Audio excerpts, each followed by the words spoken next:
উত্তর কোরিয়ার সর্বোচ্চ নেতা কিম জন উনের কন্যা জো আইকে একটি বিশালাকার যুদ্ধ ট্যাঙ্ক চালাতে দেখা গেছে।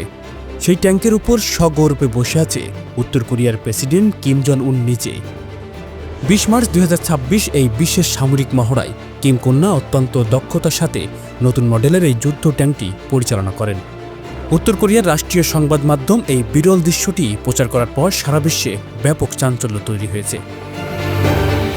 এই মহড়ায় কিম জন উন তার মেয়ের চালানো ট্যাঙ্কে চড়ে সরাসরি রণক্ষেত্রের কৌশলগুলো পর্যবেক্ষণ করেছেন। নতুন এই মেইন ব্যাটল ট্যাঙ্কের কার্যকারিতা এবং নিয়ন্ত্রণ ব্যবস্থা পরীক্ষায় ছিল এই অভিযানের মূল লক্ষ্য। কিম জন উন তার কন্যার ট্যাঙ্ক চালানোর দক্ষতা দেখে গভীর সন্তোষ প্রকাশ করেন। তিনি জানান যে উত্তর কোরিয়ার পরবর্তী প্রজন্ম দেশের সামরিক শক্তিতে সমানভাবে পারদর্শী হয়ে উঠেছে।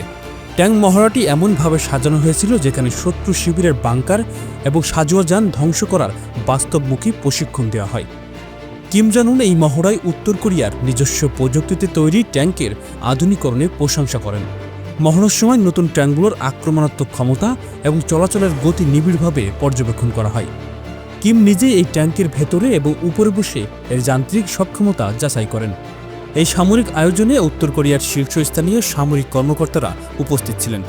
কিম জন উন সৈন্যদের উদ্দেশ্যে দেওয়া নির্দেশনায় বিজ্ঞানভিত্তিক প্রশিক্ষণের উপর জোর দিয়েছেন।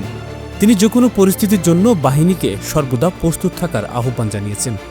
উত্তর কোরিয়ার নতুন এই ট্যাঙ্কগুলোতে উন্নত লক্ষ্যভেদী ব্যবস্থা এবং শক্তিশালী বর্ম ব্যবহার করা হয়েছে বলে আনুষ্ঠানিকভাবে জানানো হয়। মহড়া শেষে কিম জন উন ট্যাঙ্ক বাহিনীকে আরও আধুনিক করার অস্ত্রশস্ত্র সংযোজন করার ঘোষণা দেন। তিনি স্পষ্ট করেন যে উত্তর কোরিয়া তাদের সামরিক শক্তি বাড়াতে কোনো ধরনের আপোষ করবে না। কিম পরিবারের এই রণক্ষেত্রের উপস্থিতি এবং কিম কন্যার ট্যাঙ্ক চালানোকে সামরিক বিশ্লেষকরা বিশেষ গুরুত্ব দিয়ে দেখছেন।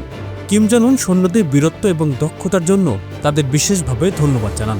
উত্তর কোরিয়ার এই ট্যাঙ্ক মহড়া শত্রুপক্ষকে কড়া বার্তা দেওয়ার জন্য আয়োজন করা হয়েছে বলে সামরিক সূত্রে জানা গেছে। মহড়ায় অংশ নেওয়া প্রতিটি ইউনিটকে কিম জন উন নিজের দিক নির্দেশনা প্রদান করেন। কিম কন্যা জো আইকে সামরিক পোশাকে পুরোটা সময় তার বাবার পাশেই অবস্থান করছিলেন। এই মহড়ার মাধ্যমে উত্তর কোরিয়া তাদের নিজস্ব প্রযুক্তির ট্যাঙ্কের উপর শ্রেষ্ঠত্ব প্রমাণ করার চেষ্টা করছে।